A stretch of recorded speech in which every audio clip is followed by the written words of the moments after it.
Pessoal, a gente começa a falar aí a parte sobre poluição, tá? Ou impactos ambientais ou desequilíbrios ambientais, como pode ser apresentado aí, dependendo do material. A gente começa aqui falando da diferença de poluição e contaminação. Então, algo poluído é sempre algo que muda o visual, o padrão visual daquele meio local. Então, basicamente, quando a gente fala de poluição, a gente está falando da mudança de um padrão normal. Quando a gente fala de contaminação, a gente pode não verificar isso. Na verdade, na maior parte das vezes, a gente não verifica. A contaminação, ela pode ser através, por exemplo, de agentes químicos ou agentes biológicos.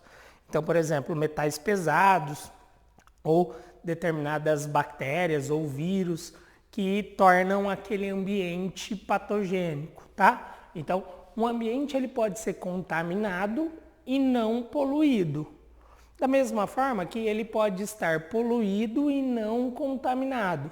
E eu posso ter os dois, de fato, tá? Então, poluição, para que fique claro, é algo que modifique o padrão visual daquele meu local, tá? A gente vai apresentar aí três tópicos no que diz respeito à poluição. Então, a gente fala de poluição do ar, poluição da água e poluição do solo, tá? Nessa aula especificamente, a gente fala sobre poluição aérea, tá? Então, poluição do ar. Os principais poluentes ou as formas de poluir o ar atmosférico tá aqui, ó. Eu tenho monóxido de carbono, eu tenho o dióxido de carbono, eu tenho dióxido de nitrogênio, dióxido de enxofre e o que a gente chama de inversão térmica, tá? São as principais formas de poluição da atmosfera. Começando aqui, ó, monóxido de carbono. O monóxido de carbono, ele é tido como CO, tá? Então, o monóxido de carbono, ele é um gás que ele não tem cheiro, não tem cor e ele é considerado tóxico. Por que isso? O CO, ele tem uma maior afinidade, como a gente colocou aqui, pela hemoglobina. Então, o que acontece? Quando a gente tem uma combustão e eu tenho a liberação desse CO, esse CO, quando inalado, quando inspirado, o que ele vai fazer? Ele vai se ligar à hemoglobina, só que uma vez ligada àquela minha hemoglobina, que é a proteína que a gente vai verificar dentro da minha hemácia, para que transporte os gases para os tecidos, como eu tenho uma alta afinidade pela hemoglobina, uma vez ligado, ele não se desliga mais. Então eu acabo tendo quase que a inativação daquela minha hemácia, já que quando eu tenho ele associado à hemoglobina que está dentro da hemácia, ela não vai conseguir mais transportar oxigênio. O sítio de ligação do CO é o mesmo sítio de ligação do O2, do oxigênio. Então, uma vez ocupado esse sítio, como ele está ligado, eu não consigo fazer a ligação com o oxigênio. Isso daí normalmente é apresentado em filmes ou coisas do tipo, quando o indivíduo ele acaba muitas vezes se suicidando em filmes, se trancando dentro de um ambiente com um carro ligado, por exemplo. Aqueles gases que o escapamento libera, que um deles seria o CO, dentre outros, ele acaba sendo inspirado e isso faz com que eu acabe inativando, entre aspas, boa parte das minhas hemácias, já que ele vai estar ligado com a minha hemoglobina. Dessa forma, o indivíduo ele não conseguindo levar esse oxigênio através das suas hemácias, a gente menciona que ocorre o que chamamos aí de asfixia química. A asfixia química, asfixia é devido à falta de oxigênio. Se falta oxigênio, a gente não consegue ter uma boa concentração aí de respiração celular, uma boa incidência de liberação de energia, o que acaba provocando então a morte do indivíduo, tá? Então, monóxido de carbono, CO.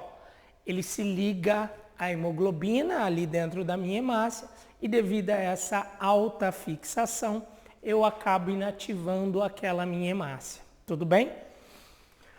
A gente, além do CO, a gente tem o CO2, que é o dióxido de carbono. O dióxido de carbono, ele é um dos gases também liberados quando a gente verifica um processo de combustão, além do processo da respiração celular. Então, a respiração celular, ela libera CO, assim como o meu processo de combustão. O que vai acontecer? Esse CO, ele está relacionado com o que a gente chama de efeito estufa. Primeiro aqui a gente vai mencionar que o efeito estufa, ele não é algo prejudicial para a vida em si. Na verdade, ele seria algo que favoreceu o desenvolvimento da vida, principalmente lá nas primeiras formas de vida, porque a gente, com esse efeito estufa, eu consigo manter a minha temperatura numa faixa satisfatória. Então, antigamente o que a gente tinha era o seguinte, aqui o CO2, ele forma uma camada que permite a entrada da radiação solar. Essa radiação, ela vai incidir no chão, né, no solo, e boa parte dela é refletida. Uma parte dela acaba sendo absorvida pelo solo, tá? Boa parte é refletida e essa camada, ela permite com que eu tenha, então, o aprisionamento de uma pequena parte da minha radiação, fazendo com que o ambiente se torne ou se apresente em uma temperatura mais amena, uma temperatura mais favorável ao desenvolvimento de vida. Então, lá no começo, na formação da vida no planeta Terra, a gente verifica que isso daqui é vantajoso, é positivo para o desenvolvimento da vida. Só que a gente tem que lembrar que parte da minha radiação, que foi refletida, ela consegue ir novamente lá para o espaço. E eu mantenho uma pequena porcentagem dela aqui, fazendo com que eu tenha, então, uma temperatura favorável para o desenvolvimento da vida. O problema acontece quando eu tenho uma intensificação desse meu efeito estufa. Então, olha aqui. Aqui, a camada de CO2, ela era uma camada pequena, considerável, para que a radiação entrasse e que ela pudesse posteriormente voltar lá para o meu espaço. Quando a gente tem uma intensificação do efeito estufa, o que vai estar acontecendo? Então, ó, essa camada de CO2, ela fica muito maior. Essa camada se tornando muito mais espessa, muito maior, ela se torna um obstáculo maior a ser vencido por essa radiação. Então, a radiação, ela incide no planeta Terra, penetra por essa camada, eu tenho ela incidindo no solo, parte da radiação é absorvida, como a gente falou, e parte dela vai ser refletida. Essa radiação que é refletida, agora como ela encontra uma barreira mais espessa, uma barreira mais considerável, ela não consegue voltar para aquela região do espaço de maneira tão satisfatória. Ela acaba refletindo nessa barreira e voltando aqui para esse ambiente. Então, eu acabo acumulando aqui uma maior radiação.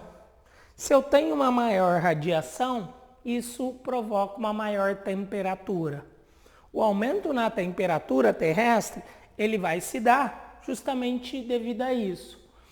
A gente vem desmatando muito e a gente sabe que o CO2, ele é utilizado pelos vegetais na realização da fotossíntese. Então, o que acontecia?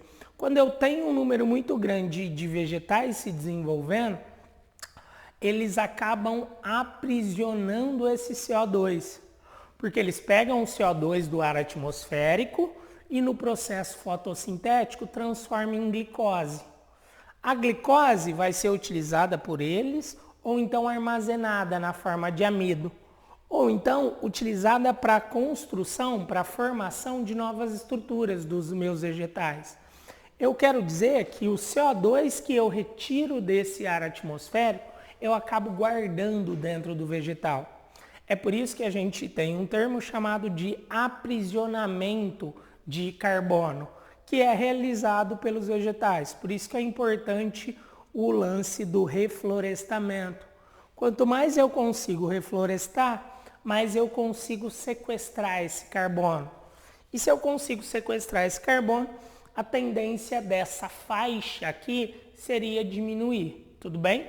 Já que a gente continua lançando grandes quantidades de CO2 no ambiente, tá? Então, ao invés de eu conseguir aumentar isso, se eu estou liberando muito CO2, eu aprisionando com o reflorestamento, a gente tenderia a diminuir a concentração de CO2 no ar atmosférico. Tudo bem? É importante a gente lembrar que se eu tenho uma maior radiação e uma maior temperatura, o aumento da temperatura ele acaba provocando derretimento de geleiras.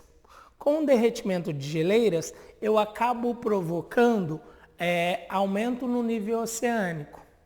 Esse aumento no nível oceânico pode levar a um aumento nas águas, provocando um desequilíbrio das minhas correntes marítimas. Então, onde eu tinha, por exemplo, uma corrente de água quente que ia para determinada região, ela acaba se modificando, já que eu tenho um aumento no volume da água ali. Alterando as correntes marítimas, eu posso alterar correntes migratórias. Então, vamos imaginar que uma determinada espécie de peixe, ela iria para aquela região, atrás dessas águas quentes, realizar a postura dos seus ovos. Se eu tive alteração dessa corrente marítima, aqueles peixes que iriam para lá, eles podem continuar indo e não encontrando aquelas águas mais quentes. Eles não vão conseguir se reproduzir. Então, eu posso provocar a extinção de determinados animais. Ou então, vamos imaginar que esses peixes, eles consigam verificar que aquela corrente marítima mudou. Se isso acontece e esses peixes vão para aquela região, eles podem estar provocando um desequilíbrio, porque naquela região, ele vai agora, não tem nenhum tipo de predador para ele. Então ele vai, realiza a postura dos seus ovos, consegue se reproduzir, só que como eu não tenho predador, a sua reprodução vai aumentando cada vez mais e aí ele se torna um problema ambiental naquela região. Porque se eu tenho um número muito grande desses indivíduos e não tenho nenhum predador, ele pode se tornar uma praga naquele local. E assim vai. Então a gente acaba tendo uma série de desequilíbrios ambientais justamente devido a isso, tá? Aumento na liberação de CO2 através de combustíveis fósseis, né? Utilização desses recursos de forma descontrolada, desmatamento, fazendo com que eu não tenha esse aprisionamento. Então eu intensifico o meu efeito estufa. E isso daqui é danoso, não isso. Tudo bem? Falando aí dos próximos poluentes, a gente tem o dióxido de nitrogênio e o dióxido de enxofre, tá? Dióxido de nitrogênio e dióxido de enxofre, ambos estão relacionados ao processo de formação de chuva ácida.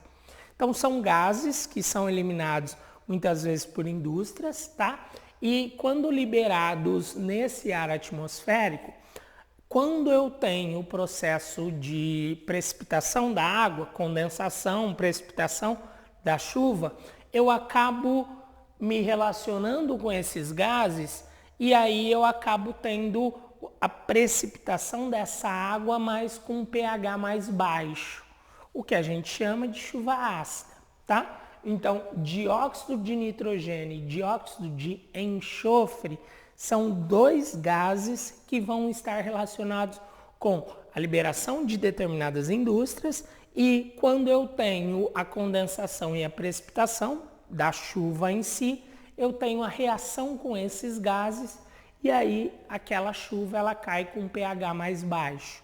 sendo chamada assim de chuva ácida. É importante a gente deixar claro que a chuva ácida aqui, ela não é como muitos alunos acabam pensando, tendo em vista, que seria uma chuva altamente corrosiva. Quando a gente fala de ácido, a maior parte, ou boa parte dos alunos, ele visualiza aquilo como se fosse algo extremamente corrosivo, que caía na pele e acaba queimando, formando feridas e assim vai. Na verdade, o que a chuva ácida provoca, se eu ficar exposto a um tempo considerável, ele vai provocar no máximo vermelhidão para a nossa pele. Ele pode trazer problemas respiratórios, tá? Fazendo com que o indivíduo ele tenha inflamação desse trato respiratório superior e ele pode modificar o ambiente. Como assim? Então, a chuva ácida, ela quando se apresenta sobre a vegetação, a gente pode verificar, então, um dano para aquele vegetal muito mais considerável do que para os animais. Os animais, normalmente, eles tendem a se esconder da chuva. O vegetal, ele está ali exposto. Então, frequentemente, sob a ação de chuvas ácidas, eu posso ter um dano foliar. Tendo esse dano foliar, eu tenho um dano no que diz respeito à taxa fotossintética. Então, os indivíduos, eles vão ter a sua taxa fotossintética diminuída, eu acabo diminuindo a produtividade, por exemplo, de uma lavoura e está alterando aquele meu meio. A chuva ácida, quando ela cai, ela pode alterar o pH do solo, tá? E isso também ser prejudicial a determinada agricultura ou lavoura. Ela pode ainda cair em um meio aquático e também alterar todo aquele meu ecossistema. Então, se eu tenho, por exemplo, em uma determinada fazenda ou coisa do tipo, um lago ali, a chuva ácida caindo ali naquele lago, eu vou estar diminuindo o pH daquela água, alterando o meu meio. Isso pode provocar a morte, por exemplo, de determinadas algas, de determinados peixes. Então, eu acabo interferindo em todo o meu ecossistema, de um lago, de um rio e assim vai, tá? Então, chuva ácida está relacionado com dióxido de enxofre e dióxido de nitrogênio, provocando essa chuva ácida. A gente pode ter ainda essa chuva, ela sendo verificada como um fator que corrói, que acaba prejudicando, por exemplo, monumentos, estátuas, moradias. Então, com a diminuição desse meu pH, eu acabo deteriorando esses patrimônios públicos, tá? Falando aí para a gente finalizar sobre a parte de inversão térmica. Inversão térmica é quando eu tenho uma alteração na convecção normal. Eu vou explicar então primeiramente isso e depois a gente raciocina aí falando sobre o que aconteceria quando a gente tem isso. Então, o processo normal vai ser assim. Com a radiação ali no meu solo, a radiação solar chegando até a Terra, né? Ela vai incidir ali no solo. Boa parte dessa radiação, ela acaba sendo absorvida pelo solo. A gente consegue perceber isso se a gente sair descalço, por exemplo, na calçada, na rua, em um dia de sol quente. Então, boa parte da radiação, ela é absorvida pelo solo. O que acontece? Aqui nessa região próxima ao solo, como o solo está mais quente, a gente verifica um aquecimento dessa massa de ar. Tem dias de tanto calor que se você abaixar assim e olhar no horizonte, ali próximo à rua, a gente parece que consegue perceber um vapor meio saindo ali daquela região. Então, a massa de ar, ela se torna mais quente. E a gente sabe que o ar mais quente, ele é menos denso do que o ar mais frio. Então, o que vai acontecer? Aqui, ele é menos denso, tá? E o ar frio, ele é mais denso. É esse o processo que faz com que uma geladeira com um refrigerador ali em cima funcione normalmente. Como eu tenho o ar mais frio ali em cima, o ar mais frio desce. Conforme ele desce e esse ar é mais quente, o ar mais quente sobe. Chegando ali próximo do refrigerador, eu tenho ele se tornando mais frio e aí ele desce. E aquele ar que está aqui agora já longe do refrigerador, há um bom tempo, ele acaba se tornando mais quente e sobe. Esse é o processo de convecção, é um processo físico, tá? É isso daqui que acontece, então, normalmente. Tá, qual que vai ser a relação disso com esse processo de poluição? Aqui a gente vai ter, então, quando o ar quente ele sobe, o ar quente subindo, ele acaba carregando a maior parte de impurezas e de poluentes que a gente tem nessa região mais próxima da atmosfera, levando isso lá para cima. Então, em épocas do ano onde eu tenho um frio maior, então normalmente outono e inverno principalmente, o que vai acontecer? Raciocina aqui com a gente. Aqui a incidência vai ser menor de radiação. Se a incidência de radiação vai ser menor, essa massa de ar aqui, ela não se esquenta tanto. Então eu vou ficar com um ar frio aqui também. Eu vou ter um ar frio aqui, vou ter um ar frio aqui, e o ar mais quente, teoricamente, ele fica aprisionado no meio dos dois. Isso faz com que eu não carregue aqueles poluentes lá para essa região mais alta. Isso vai fazer com que nesses meses mais frios, principalmente em cidades aí onde eu tenho um índice de poluição maior, então, por exemplo, São Paulo, a gente tinha como referência a cidade de Cubatão, também ali que eu tinha uma incidência muito grande de indústrias, e, consequentemente, a liberação de poluentes ali de forma descontrolada. Então, o que acontece? A gente olha assim para o horizonte e a gente vê aquele ar meio cinzento.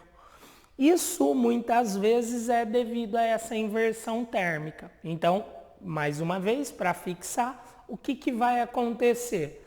Quando eu tenho meses mais frios, a gente observa que essa massa de ar aqui, que normalmente seria mais quente, subiria.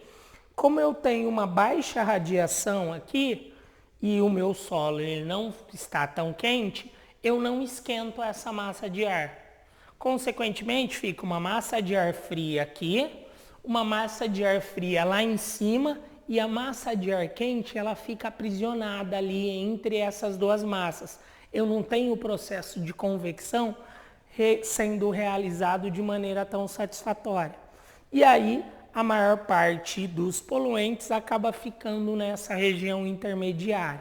Isso pode provocar problemas respiratórios, tá? Bronquite, asma, acaba sendo prejudicado por essa maior poluição nessa região onde a gente se encontra. E a gente verifica isso, como altera aquele meu padrão, isso também é considerado uma forma de poluição. Tudo bem, pessoal? Então, para finalizar aí, lembrar que principais poluentes do ar, a gente tem esses, sendo que os dois principais para vestibulares, esse e esse disparado, tá? Então, lembrar sempre aí da parte de dióxido de carbono com esse processo de efeito estufa. Beleza, pessoal? Valeu por hoje, obrigado.